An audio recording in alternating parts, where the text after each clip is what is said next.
because I stand before you today, not just as the president's daughter, but as one of you, a young Kenyan passionate about our country's future. I hear your voices, I understand your concerns. The challenges we face as a generation are real and pressing. I would like to start my statement by picking up from the second last sentence of my last social media post. It's a statement from our national anthem. May we dwell in unity, peace, and liberty.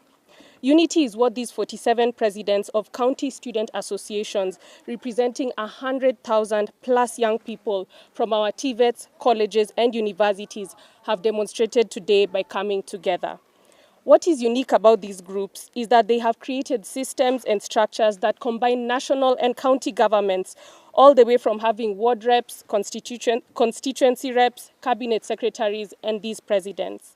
They are challenging themselves to understand how leadership and governance works, because in the next few years, they are the next MPs, the next CEOs, the next founders of organizations. Each one of these young people has put behind their own individual ambitions and desires to combat challenges facing their counties, such as quality education, arts, sports and talent promotion, mentorship, and the like. They are organized and have come together with one accord, in common bond, united.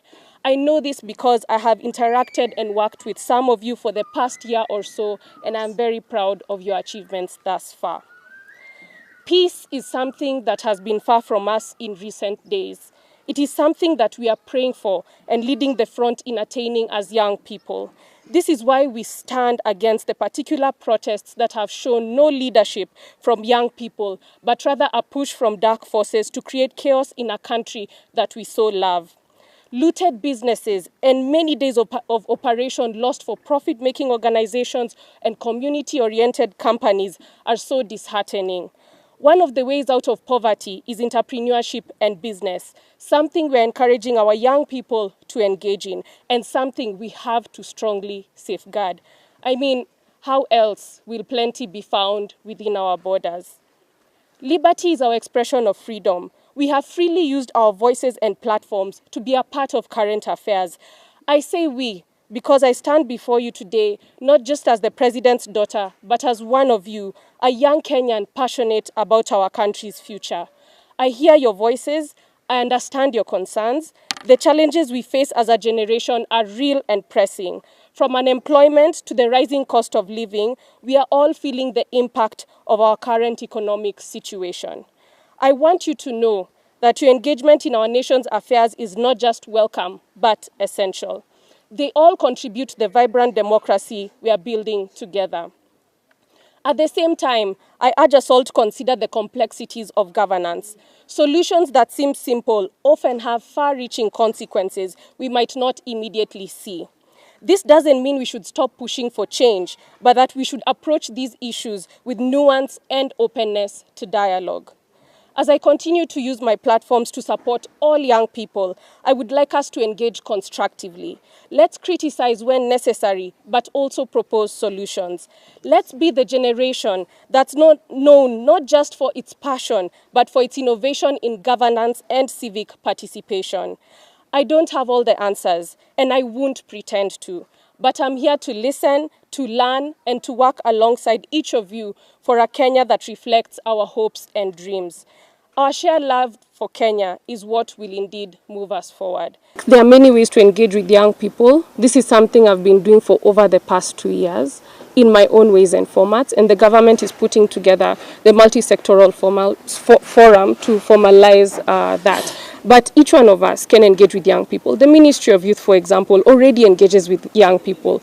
I throw a question back to you. Why aren't we already acknowledging those who are working with the young people, the various organizations, platforms such as the county associations? They've been working in the back end. Yes. And now is when things are coming to the front, that there are various people who've been pushing for young people. So this is not something new, and it's not a current phenomenon, but it's something that has already been happening.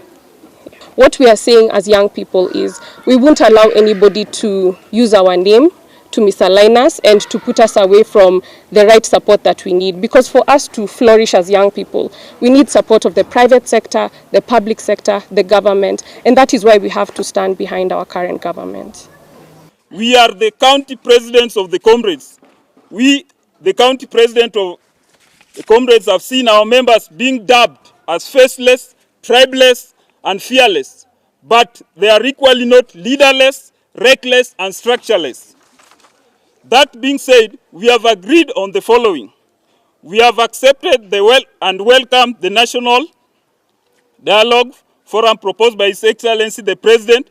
We appreciate our President for taking the issues of the comrades with such genuine gravity and seriousness, and for that reason, we accept dialogue and remain available to engage over long term.